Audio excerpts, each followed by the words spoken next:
1919 সালের 13 এপ্রিল জালিয়ানওয়ালাবাগ, একটি শান্ত বাগান যেখানে হাজারো নিরস্ত্র মানুষ জড়ো হয়েছিল বৈশাখী উৎসব ও প্রতিবাদের জন্য।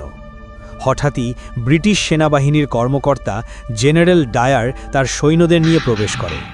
কোনো সতর্কতা ছাড়াই তিনি গুলি চালানোর নির্দেশ দেন।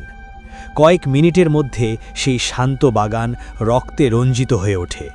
চারদিকে চিৎকার, আতঙ্ক আর মৃত্যু। মানুষ বাঁচার জন্য দৌড়াতে গিয়ে দেয়ালে ধাক্কা খায়, কেউ লাফ দেয় কূপে, শুধু গুলির হাত থেকে বাঁচতে।